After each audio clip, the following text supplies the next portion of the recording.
Bom dia, meu nome é Dalvo. Vamos dar continuidade à leitura do livro A Caminho da Luz, ditado pelo Espírito Emmanuel, psicografado por Chico Xavier. Hoje nós vamos falar do capítulo 16, A Igreja e a Invasão dos Bárbaros. Vitórias do Cristianismo. Constantino, no seu caminho de realizações, consegue levar a efeito a nova organização administrativa do Império, começada no governo de Diocleciano, dividindo-o em 4 prefeituras, que foram as do Oriente, da Ilíria, da Itália e das Gálias, que por sua vez eram divididas em dioceses dirigidas respectivamente por prefeitos e vigários.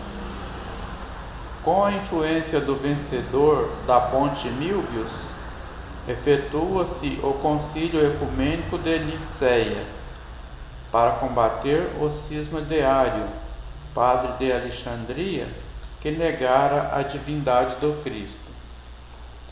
Os primeiros dogmas católicos saem com força de lei desse parlamento eclesiástico de 325.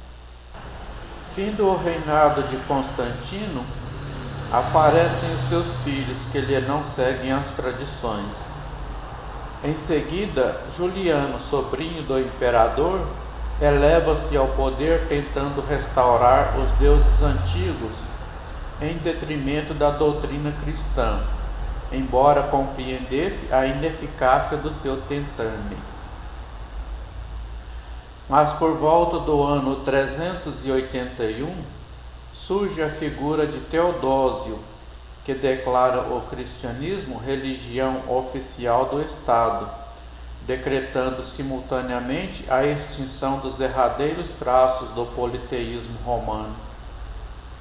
É então que todos os povos reconhecem a grande força moral da doutrina do crucificado, pelo advento da qual milhares de homens haviam dado a própria vida no campo do martírio e do sacrifício, vendo-se o imperador, em 390, ajoelhar-se humildemente aos pés de Ambrósio, bispo de Milão, a penitenciar-se das crueldades com que reprimira a revolta dos Tessalonicenses.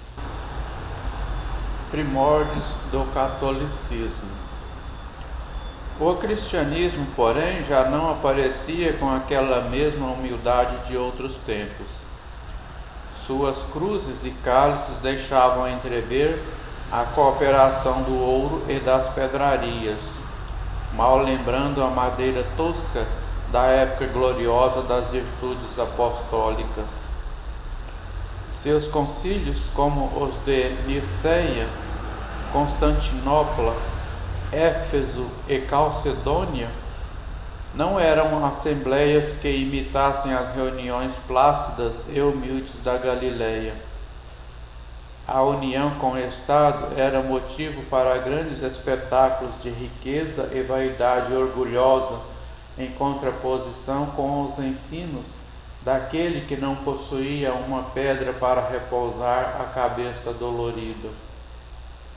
As autoridades eclesiásticas compreendem que é preciso fanatizar o povo, impondo-lhe suas ideias e suas concepções, e longe de educarem a alma das massas na sublime lição do Nazareno, entram em acordo com a sua preferência pelas solenidades exteriores, pelo culto fácil do mundo externo, tão do gosto dos antigos romanos, pouco inclinados às indagações transcendentes. A Igreja de Roma. A Igreja de Roma, que antes da criação oficial do papado considerava-se a eleita de Jesus, ao arvorar-se em detentora das ordenações de Pedro, não perdia ensejos de firmar a sua injustificável primazia junto às suas congêneres de Antioquia, de Alexandria e dos demais grandes centros da época.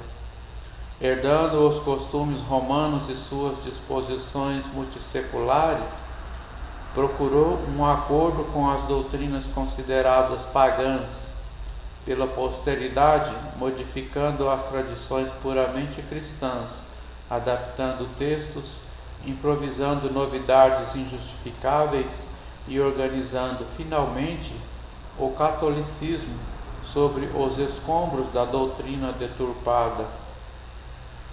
Os bispos de Roma, abusando do fácil entendimento com as autoridades políticas do Estado, impunham suas inovações arbitrárias, contrariando as sublimes finalidades do ensinamento daquele que preconizara a humildade e o amor como os grandes caminhos da redenção.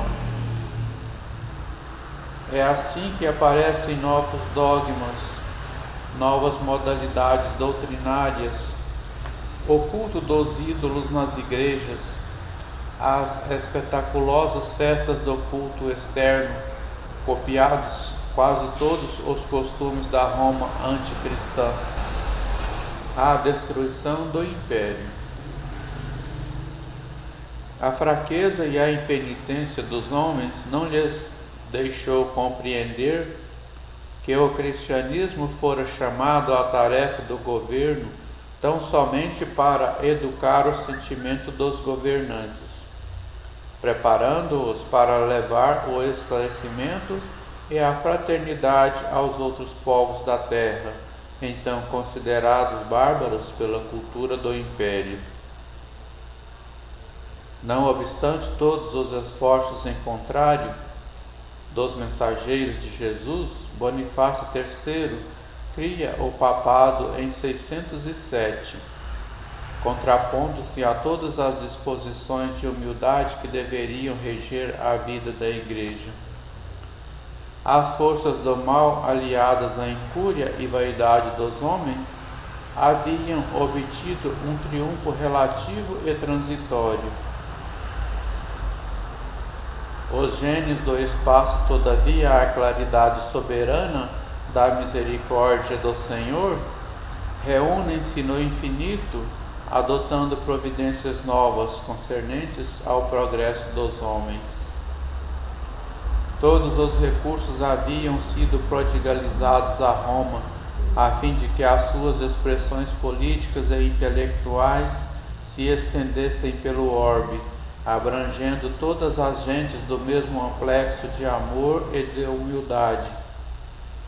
Sua alma coletiva, no entanto, havia deturpado todas as possibilidades sagradas de edificação e renegado todos os grandes ensinamentos. Advertências penosas não lhe faltaram do alto, como nos acontecimentos inesquecíveis e valorosos do Vesúvio, nas cidades da Campânia. Séculos de luta, de ensinamento se haviam escoado, sem que a alma do império se compenetrasse nos seus deveres necessários. É então que Jesus determina a transformação do império organizado e poderoso. Suas águias orgulhosas haviam singrado todos os mares. O Mediterrâneo era propriedade sua.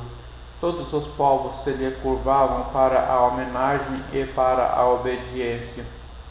Mas uma força invisível arrancou-lhe todos os diademas, tirou-lhe as energias e lhe reduziu as glórias a um punhado de cinzas. Até hoje, o espírito que investiga o passado inquire o motivo desses sinistros arrasamentos, mas a verdade é que todos os fundamentos da terra residem em Jesus Cristo. A invasão dos bárbaros. Essas determinações do Cristo, verificadas após o reinado de Constantino, foram seguidas das primeiras grandes invasões com os visigodos, que, fugindo dos hunos, transpõem o Danúbio e estabelecem-se no oriente do império, penetrando depois na Grécia e na Itália, espalhando flagelos e devastações. Debalde surgem as vitórias de Estilição, porque em 410 atingem elas as portas de Roma, que fica entregue ao saque e às mais duras humilhações. Em 405, Radagásio, que parte à frente de 200.000 soldados em demanda da cidade imperial, sendo vencido, porém roubando as mais fortes economias romanas. As provas expiatórias do império prosseguem numa avalanche de dores amargas.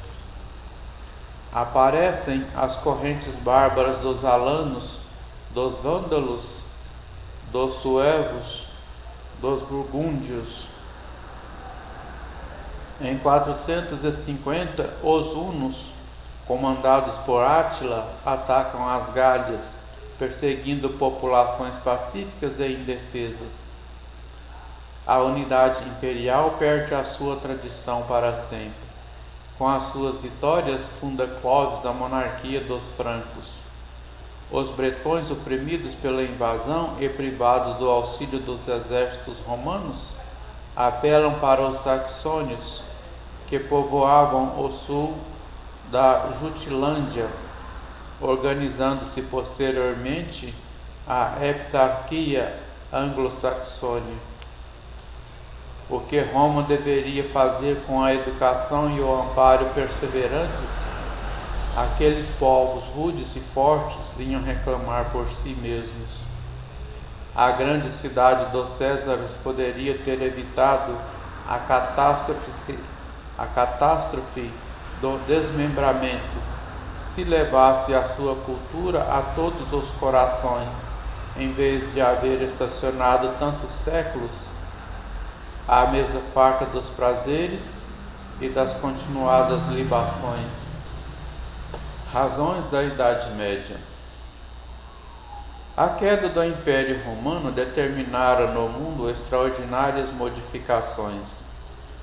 Muitas almas heróicas e valorosas que se haviam purificado nas lutas depuradoras, não obstante o ambiente pantanoso dos vícios e das paixões desenfreadas, ascenderam definitivamente a planos espirituais mais elevados, apenas voltando às atmosferas do planeta para o cumprimento de enobrecedoras e santificantes missões.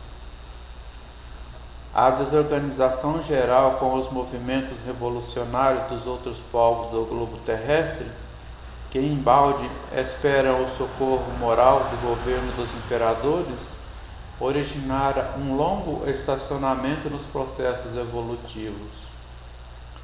É aí, nessa época de transições que agora atingem as suas culminâncias, que vamos encontrar as razões da Idade Média ou o período escuro da história da humanidade. Só esse ascendente místico da civilização pôde explicar o porquê das organizações feudais, depois de tão grandes conquistas da mentalidade humana, nos grandes problemas da unidade e da centralização política do mundo. É que o novo ciclo de civilização começava sob a amorosa proteção do Divino Mestre, e as últimas expressões espirituais do grande império retiravam-se para o silêncio dos santuários e dos retiros espirituais, para chorar na solidão dos conventos sobre o cadáver da grande civilização que não soubera prover o seu glorioso destino.